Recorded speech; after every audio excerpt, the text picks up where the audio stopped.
தொகுதி மறுசீரமைப்பால் தமிழ்நாடு உள்ளிட்ட தென் மாநிலங்கள் பாதிக்காது என்று உறுதியளித்துள்ள மத்திய உள்துறை அமைச்சர் அமித் ஷா, ஊழலை மறைப்பதற்காகவே தொகுதி மறுசீரமைப்பு விவகாரத்தை திமுக கையில் எடுத்திருப்பதாகவும் சாடியுள்ளார்.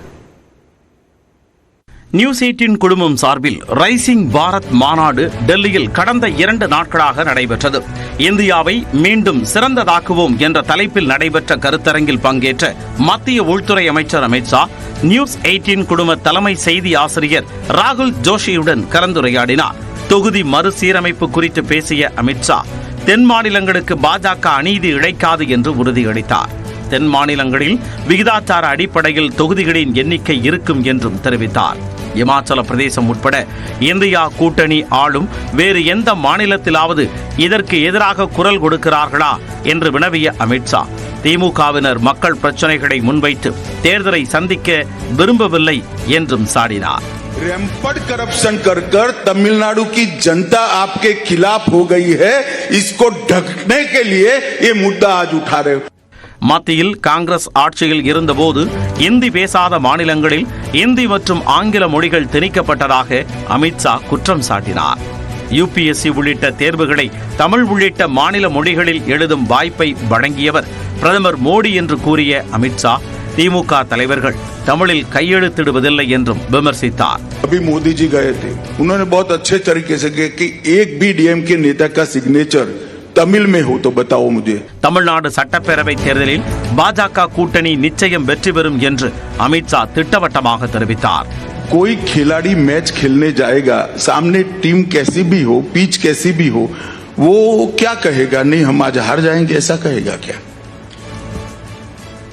अरे भाई हमारा 300 था तो हमने 400 कहा, इसमें क्या बुराई की है भाई? हम तो सोचते ही हम बढ़ोतरी करेंगे और करेंगे. अभी भी मैं कहता हूं हम तमिलनाडु जीतेंगे, बिहार भी जीतेंगे और इनका सुपड़ा साफ हो. பாஜகவின் அடுத்த தேசிய தலைவர் யார் என்பது குறித்து இன்னும் முடிவு செய்யவில்லை என்று அமித் ஷா தெரிவித்தார். இந்நிலையில் தாங்கள் எந்த மொழியில் கையெழுத்திட வேண்டும் என்பதை அமித் ஷா முடிவு செய்ய முடியாது என்று நியூஸ் 18ற்கு அளித்த பேட்டியில் கூறியுள்ள காங்கிரஸ் மாநில தலைவர் செல்வ பெருந்தகை, தொகுதி மறுசீரமைப்பால் தென் மாநிலங்கள் கடுமையாக பாதிக்கப்படும் என்றும் கவலை தெரிவித்தார். இப்பவே தமிழ்நாட்டிலிருந்து போற நாடாளுமன்ற உறுப்பினர்கள் 1 மணி நேரம் அந்த அவையில் பேசுறதுக்கு வாய்ப்பு கிடையாது, காங்கிரஸ் உட்பட.